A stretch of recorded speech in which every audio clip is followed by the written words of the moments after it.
దేవునికి మహిమ కలుగును గాక. మన ప్రభువును రక్షకుడైన యేసుక్రీస్తు నామంలో అందరికీ వందనములు.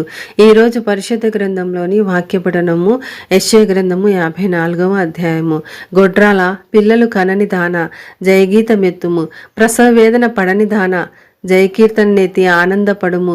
సంసారి పిల్లల కంటే విడవబడిన దాని పిల్లలు విస్తారమగుదురని యెహోవా సెలవిచ్చుచున్నాడు. నీ గుడారపు స్థలమును విశాలపరచుము, నీ నివాస స్థలముల తెరలు నిరాటంకముగా సాగనిమ్ము.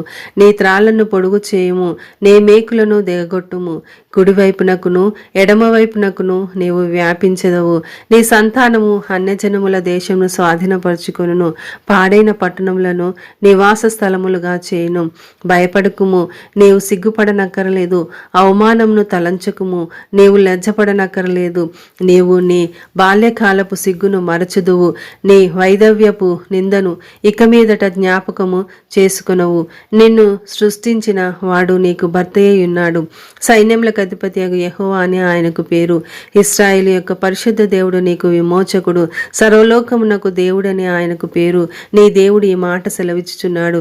విడవబడి దుఃఖాక్రాంతురాలైన భార్యను పురుషుడు రప్పించినట్లును, తృణీకరింపబడిన యవ్వనపు భార్యను పురుషుడు రప్పించినట్లును యెహోవా నిన్ను పిలుచుచున్నాడు. నిమిషమాత్రము నేను నిన్ను విసర్జించి తిని గొప్ప వాత్సల్యముతో నిన్ను సమకూర్చెదను.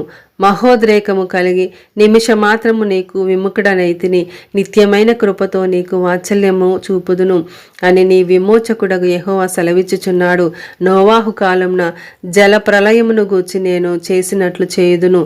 జలములు భూమి మీదికి ఇకను పొర్లుచు రావని నోవాహు కాలంన నేను ఒట్టు పెట్టుకొనినట్లు నీ మీద కోపముగా నుండననియు నిన్ను గద్దింపననియు నేను ఒట్టు పెట్టుకొని ఉన్నాను. పర్వతములు తొలగిపోయినను, మెట్టలు తత్తరిలినను, నా కృప నిన్ను విడిచిపోదు. సమాధాన విషయమైన నా నిబంధన తొలగిపోదు అని నీ యందు జాలిపడి యెహోవా సెలవిచ్చుచున్నాడు.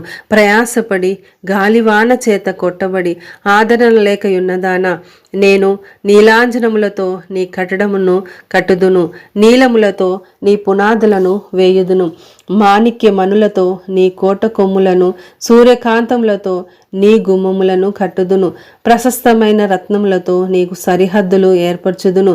నీ పిల్లలందరూ యెహోవా చేత ఉపదేశము నొందుదురు. నీ పిల్లలకు అధిక విశ్రాంతి కలుగును. నీవు నీతి గలదానవై స్థాపింపబడుదువు. నీవు భయపడనక్కరలేదు. బాధించువారు నీకు దూరముగా నుందురు, భీతి నీకు దూరముగా ఉండును, అది నీ దగ్గరకు రానే రాదు.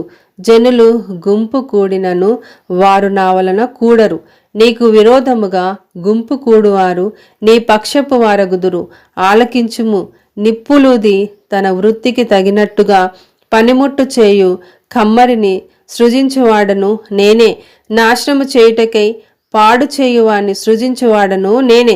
నీకు విరోధముగా రూపింపబడిన ఏ ఆయుధమును వర్ధిల్లదు. న్యాయ విమర్శలో నీకు దోషారోపణము చేయు ప్రతి వానికి నీవు నేరస్థాపన చేసెదవు. యెహోవా యొక్క సేవకుల నీతి నా వలన కలుగుచున్నది, ఇది వారి స్వాస్థ్యము. ఇదే యెహోవా వాక్కు. ఆమేన్.